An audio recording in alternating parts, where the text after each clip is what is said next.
So eto pala, para na ring inamin netong si Attorney Sheila Season, natatanga-tanga. Yung isa sa mga abogado ni Lustay na nagngangalang Christine Ferrer. Nakakahiya doon sa institution kung saan siya nag-aral. Saan nga ba? Sa Ateneo de Davao ata ito nagtapos, nag-aral.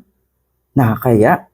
Kasi yung tono ng pananalita, yung pag-deliver niya ng kanyang statement, halimbawa, iisipin mo na wala sa wisyo eh.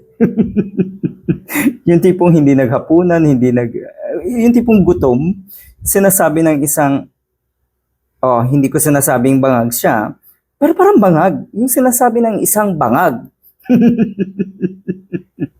Ang lala, kaya ang tanong ko nga sa sarili ko, hindi ba talaga pinag-aaralan na itong mga abogadong ito, yung pagiging articulate, yung kung paano mag-deliver ng statement with confidence, with conviction, tuloy-tuloy na pagsasalita, hindi yung mayat-maya, bawat sentence ay nagbabakal, bawat sentence ay tila ba paulit-ulit at napaka-incoherent ng mga sinasabi minsan. Ano to? Parang ngayon lang talaga ako nakakita ng ganitong klaseng katanga at kabobo na abogado. Parang gusto ko ang hamunin itong gunggong na ito. Siguro hindi yan masyadong mapapansin ng mga kababayan natin. Kung plain makikita nila na may, di ba, yung tipong kahit papano, hindi nag-aangas.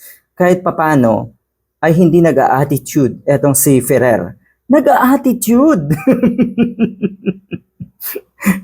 Ayan, balikan nga natin itong si Sheila Season. Na kung nga sinasabi ng mga kababayan natin na ngayon ay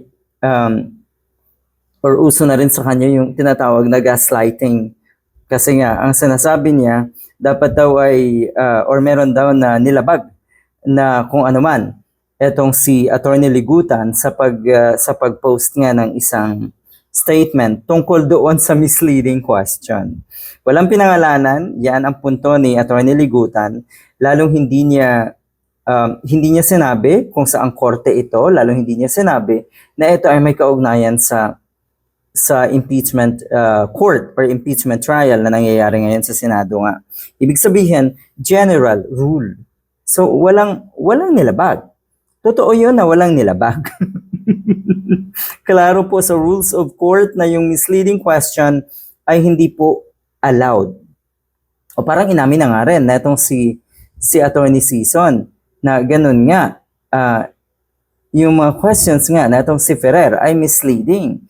Kasi nga, nasa pool kayo. Kahit yung sinasabi or yung post naman ni Attorney Ligutan ay general rule na tila ba gusto niyang i-educate yung general public. At syempre, ito rin ay makakatulong doon sa mga abogado na minsan ay kinakain ng sistema at politika, kaya nagiging kakaiba, nagiging deviant.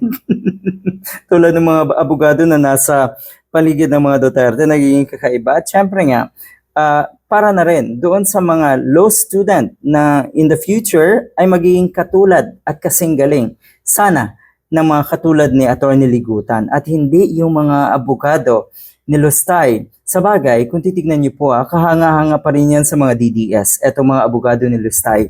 Kasi pawang mga tanga at bobo daw yung mga yan. At yun, para sa kanila ang kahanga-hanga.